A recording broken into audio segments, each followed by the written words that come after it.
정말 오랜만에 영상을 올립니다. 최소 일주일에 2개 이상의 영상을 꾸준히 올려오다가 최근 개인 사정이 있어서 부득이하게 오랜만에 찾아뵙습니다. 단순히 집안 이사 문제가 아니라 여러 문제가 복잡하게 생겨서 개인적으로 피곤한 나날을 보내고 있습니다만, 이 채널이 개인 사정 넋두리하는 채널은 아니므로 본론으로 돌아가겠습니다. 가장 많은 분들이 관심을 가지고 있고 저 역시 개인적으로 굳게 믿고 있는 주식시장인 미국 시장을 살펴보겠습니다. 지난 한 달간의 주가 흐름을 보면 대장주인 애플이 6% 넘게 빠지고 아마존이 7% 넘게 빠지고 테슬라 역시 7% 이상 빠졌습니다. 투자기간 1, 2년 정도의 짧은 투자 경험을 가지신 분들께서는 이런 조정이 두렵기도 하고 계좌의 손실이 찍히기 시작하면 어리둥절 멘붕이 올 수도 있는 조정장이 아닐까 싶습니다. 게다가 제가 지난 4월 중순에 이런 내용의 영상을 올리면서 올해 주식시장은 인플레이션과 연관된 테이퍼링 얘기가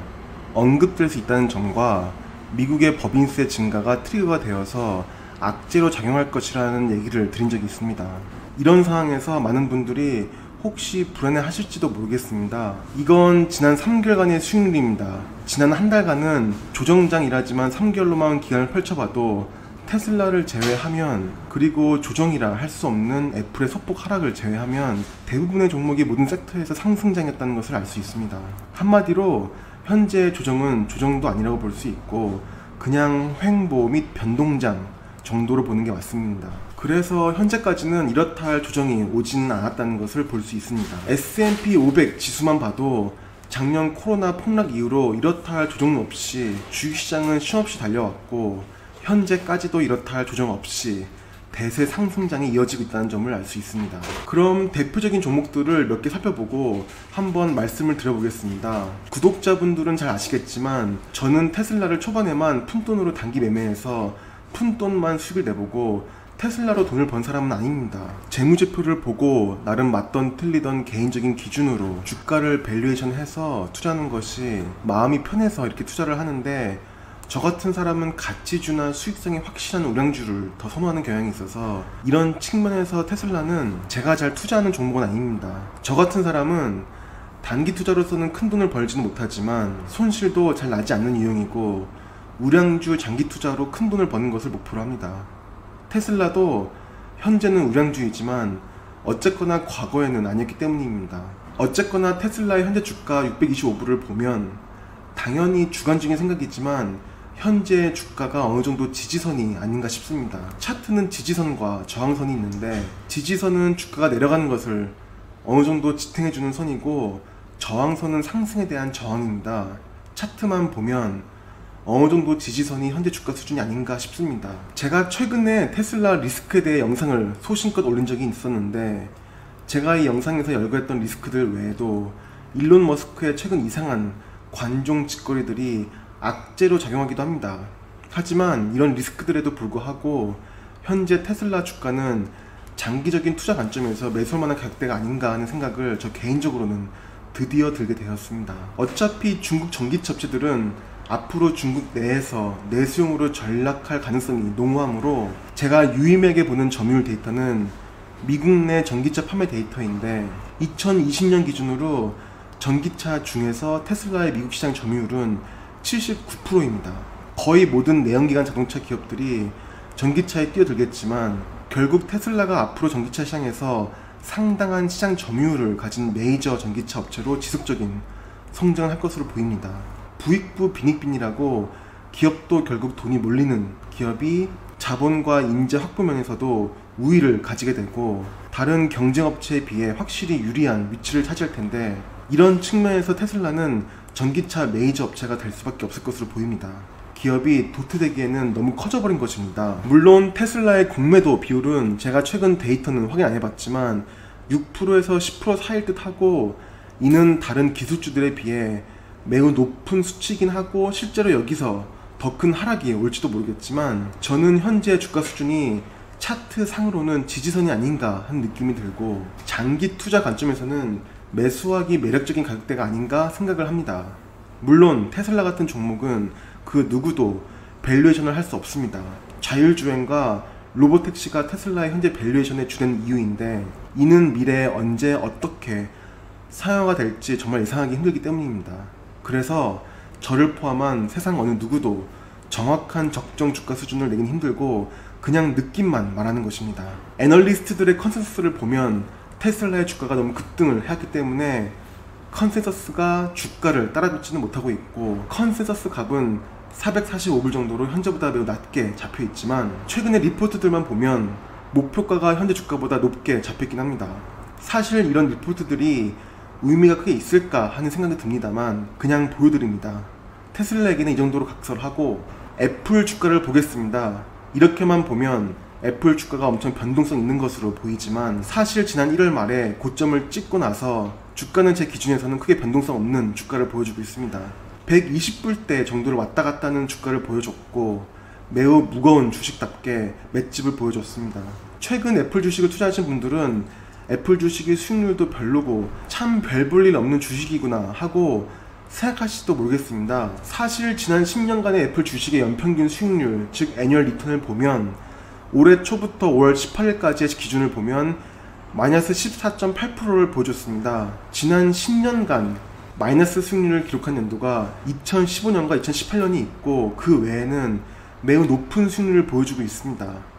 2019년과 2020년에 엽기적으로 높은 수익률을 기록했기 때문에 올해에는 연간 수익률이 마이너스가 나올지도 모릅니다.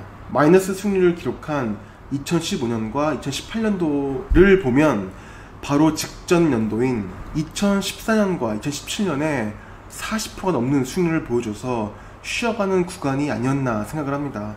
제가 드리려는 요점은 애플 같은 주식은 장기 투자할 분들은 언제 매수해도 결국 매우 괜찮은 수익을 거둘 수 있는 종목이지만 올해같이 연간 수익률이 마이너스가 나올 수 있는 해에는 괜히 몰빵해서 신규 매수를 할 타이밍은 아니라는 것입니다. 2019년과 2020년에 너무 심하게 주가가 올랐으므로 올해는 어떻게 될지는 모르겠으나 수익률이 엄청 높게 나오긴 힘들 수 있기 때문에 현금을 어느 정도 비축해 두었다가 조정장의 분할 매수 정도로 대응해야겠습니다. 현재 보유하고 있는 주식은 그냥 홀딩하면 되고 굳이 매도를 할 필요는 없다고 생각합니다. 물론 단타임으로 매수하셨거나 단기간에 현금이 필요한 분들이라면 매도도 고려해야 할 것 같습니다. 당장 올해 애플에 큰 호재는 없을 것 같고 인플레이션, 디지털세, 테크 기업 규제, 법인세 인상, 미국 주식시장의 전체적인 조정과 같은 악재들은 다소 있을 것으로 보이기 때문입니다. 이번에는 팔란티어 기업을 한번 보겠습니다. 제 개인적으로는 개인 사정상 자금 상황이 매우 어려워서 현재 주식 투자를 할 상황은 아닌데 만약 돈이 있다면 좀 사서 묻어두고 싶은 종목이라 언급을 드려봅니다. 팔란티어 같은 기업은 대표적인 아크스러운 기업입니다. 아크스러운 기업이라 함은 돈은 당장 못 벌지만 테크를 바탕으로 급성장을 하는 기업이라고 저는 정의합니다. 팔란티어 같은 기업이 상당히 아크스러운 기업인데 제가 아크스러운 기업을 다 좋아하는 건 아니지만 팔란티어는 좋아합니다. 개별 영상을 과거에 따로 올렸으므로 반복은 안 하겠지만 팔란티어 기술력은 독보적이고 고객처 확실하고 매출 성장성 확실한 비즈니스 모델이 있고 이렇게 단순히 생각해봐도 팔란티어는 장기적으로 투자하기 좋은 기업입니다. 그런 상황에서 현재 주가가 어느 정도 지지선이 아닌가 하는 생각이 차트를 보면 듭니다. 지난 1월, 2월에 주가가 40불을 찍었을 때는 심하게 수급이 들어와서 버블이 생겼다가 꺼진 것으로 보면 될 것 같고 현재 주가 정도면 거품 없이 매수하기 괜찮은 가격대가 아닌가 생각이 듭니다. 뭐 오랜만에 올린 영상이라 하고 싶은 얘기가 너무 많은데 차차 하나하나 말씀드리기로 하고 우선 어떤 종목이라도 신규 매수하기에는 조심해야 할 시기인 것 같습니다. 제가 작년에 해운업과 철강 섹터가 수요와 가격이 심상치 않다고 말씀드렸었고 HMM 얘기도 말씀드렸었는데 이런 섹터는 이미 너무 심하게 가격이 올라버렸고 현재 철광석 등의 원자재 가격의 고공행진이 정상적인 상황인지 아니면 비이성적인 상황인지 헷갈리는 상황이라 현재 이런 원자재 관련 종목에 투자하는 것은 이미 고위험에 영역으로 들어간 것 같고 굳이 좀 리스크를 가지고 현재 시점에서 투자를 들어간다면 한국에서는 조선업 섹터가 당분간 좋을 것 같긴 한데 이건 얘기가 길어질 것 같고 단지 제 생각일 뿐이고 노던 트러스트, 뱅크 오브 뉴욕, 멜론 등의 기업 분석 영상도 올렸었는데 이런 금융 섹터도 현재 주가는 이미 너무 올라버린 것 같고 앞으로 2021년 하반기에 신규 매수할 만한 종목이 뭐가 매력적인지 딱히 눈에 들어오는 것은 없는 상황에서 조정 국면만 좀 벌어질 것 같다는 생각이 듭니다. 저 같은 유튜버의 의견을 절대 신뢰해서는 안 되고 참조만 해야겠지만, 현재로서는 우량주 정도만 적립식으로 차근차근 매수하는 정도로만 시장을 대응해야 하고, 현재 주가들의 조정이 있으니 현금을 끌어모아 매수해야 하는 그런 시기는 절대 아닌 것 같습니다. 종목 이름을 말씀드리면 몇몇 시청자분들이 불쾌하실지도 모르겠지만, 특별히 해당 산업에 획기적인 기술적 비약이 있지도 않았는데 기술주 섹터의 폭등으로 덩달아 오른 잡주들이 상당히 많습니다. 대부분 다 반토막이 났지만 이런 종목들은 반토막 났다고 저가 매수 기회를 보고 들어가는 것은 아닌 것 같습니다. 그냥 의미 없는 버블이 꺼진 것이지, 이런 잡주들은 사업성이 안 보이면 주가는 더 빠질 수도 있습니다. 향후 조정이 있을지도 모르는 리스크가 있는 주시장에서는 초우량주를 소량 매수 또는 홀더는 식으로 대응하는 것이 맞을 것입니다. 스몰캡 주식들은 어느 정도 손절이나 입절로 털어버리고 알짜배기 우량주만 홀드한 상태로 현재는 현금을 좀 쌓아두는 것이 낫지 않을까 생각합니다. 올해 분명 매수하기 좋은 타이밍이 한두 번은 올 것입니다. 오늘의 매수가보다 분명 저렴한 가격으로 매수할 기회가 올해 확연히 눈에 띄게 올 것이라는 얘기입니다. 그럼 이 정도로 간단히 시장에 대한 견해를 말씀드리는 영상을 올려드리는 것으로 영상을 줄이겠습니다.